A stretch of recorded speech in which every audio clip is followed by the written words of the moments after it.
Good morning and welcome back. You're watching The Breakfast Show, the show worth waking up for.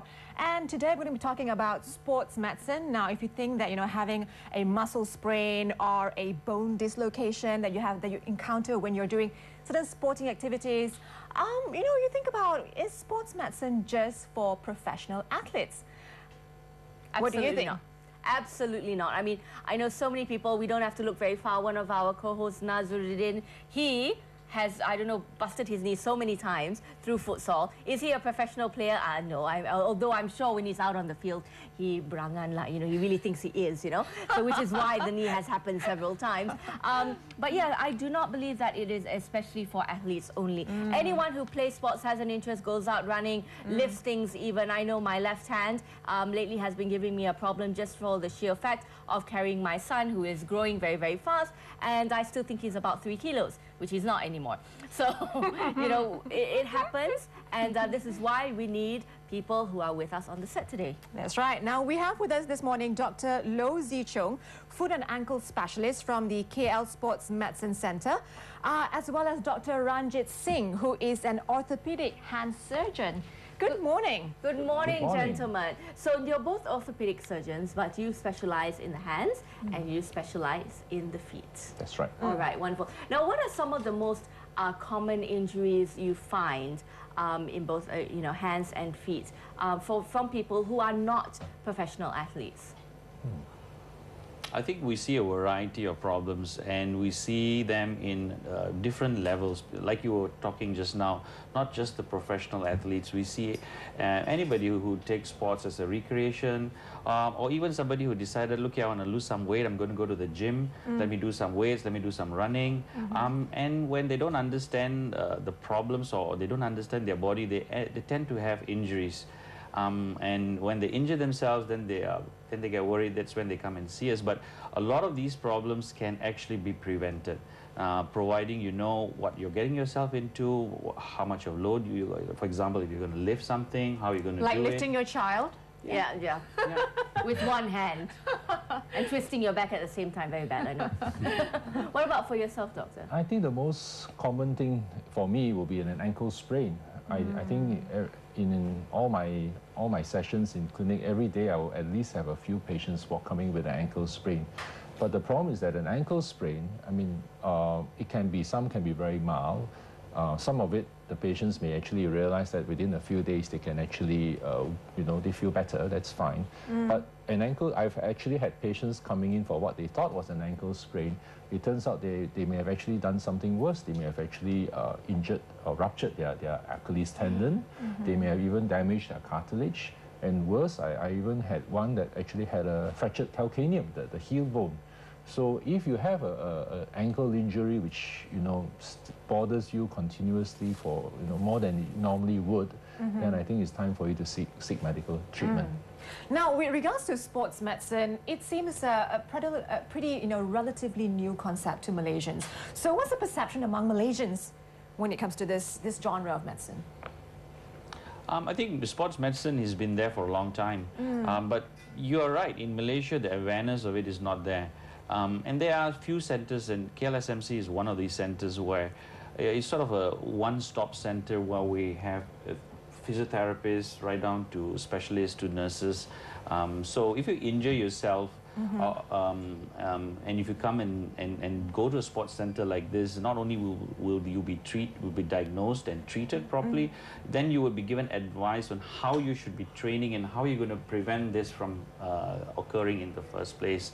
Obviously, it's better to prevent it from the beginning, and there are many things. Each sports or each sort of activity that you do, there are some do's and don'ts.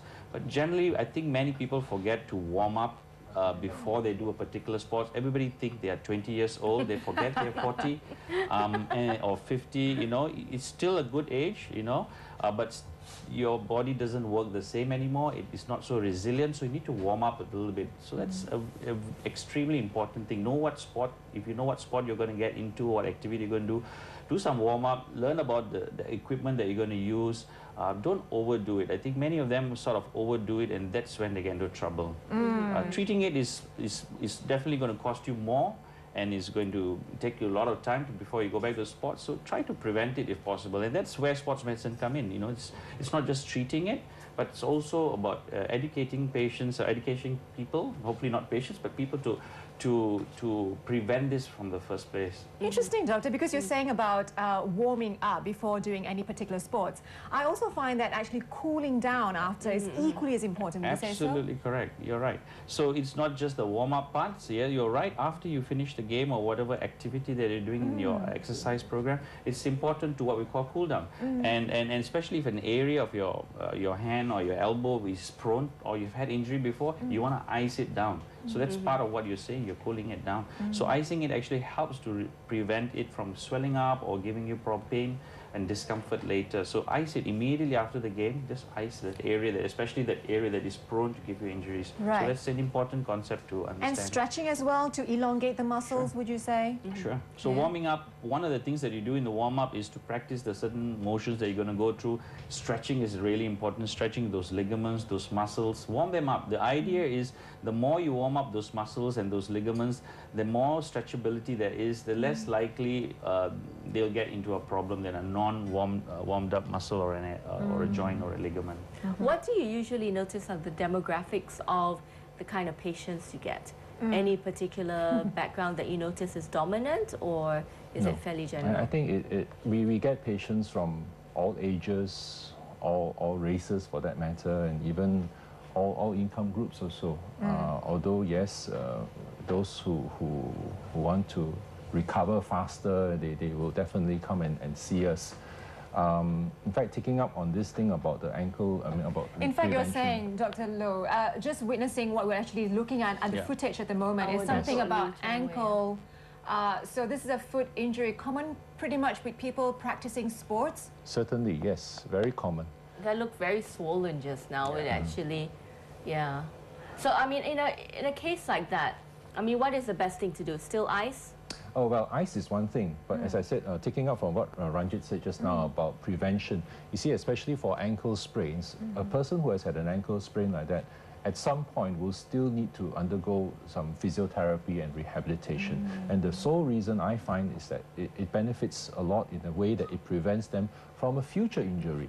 Because without going through that, the ankle remains, the muscles that control it are weak. And then they actually, the story I always get from my patients is, Doctor, I sprained my ankle last year, and now this year I notice my ankle just keeps giving way every now and then. For the ladies, the problem they get is they can't wear high heel shoes. Oh dear.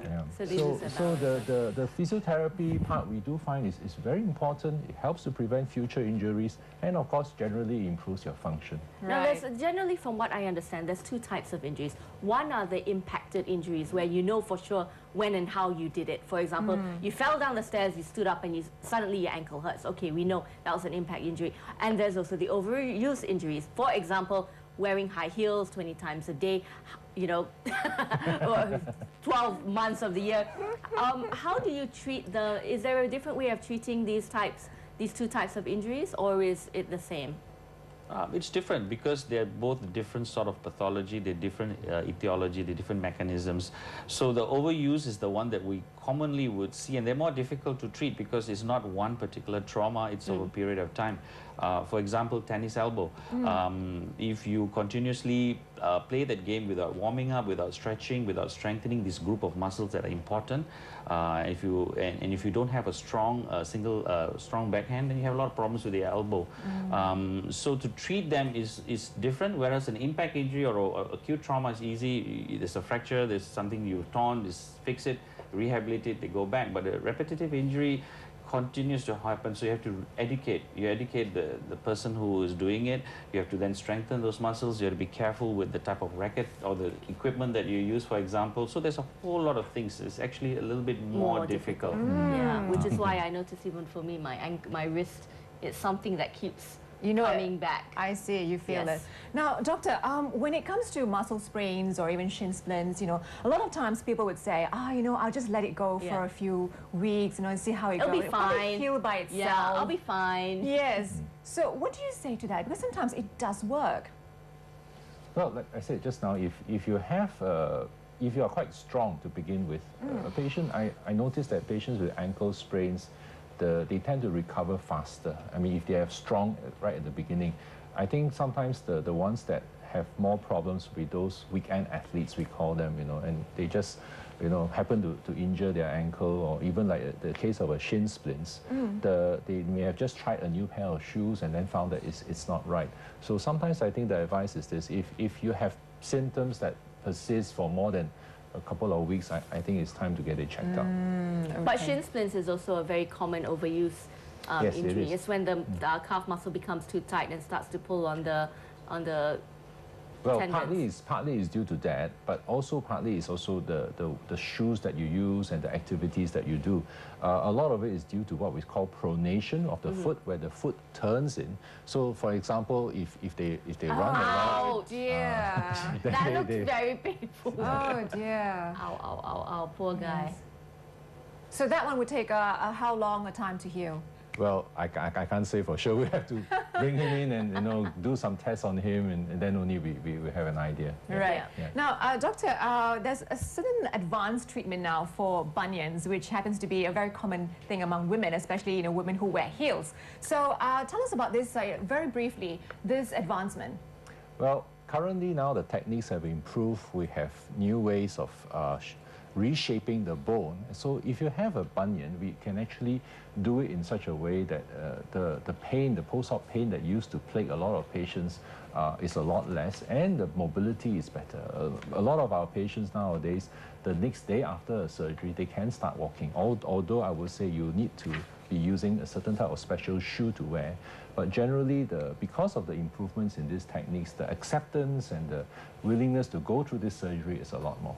Right. Okay, finally, before we let you guys go, just one last question. Dr. Ranjit, what is the difference between sports medicine, say, for example, you have these injuries relating to sports, to go to a sports medicine center as opposed to a regular hospital? Oh, you see, the whole team in the sports medicine, for example, in KL Sports Center, they're all geared towards a person who wants to go back to his activities. So it's not just one person that's involved. It's not just a surgeon. You know, there are the therapists involved. There are trainers involved. So that it's a journey that you take. So if you have a team that is focused in trying to put you back to the sports, to the game, especially if you're a high-level athlete, then you want to go to set up where everybody is sort of on the same page. So a little bit more details, a little bit more what do you call this? Special care is given if you go to a sports center. Okay. Fantastic. Well, thank you so much for joining us here on the Yes, show. It's been very, very insightful. Like, I might have a little chat with you later about breakfast as well. Now we're going to go for a quick break, but stick around because right after this, we're going to be talking about retirement plans.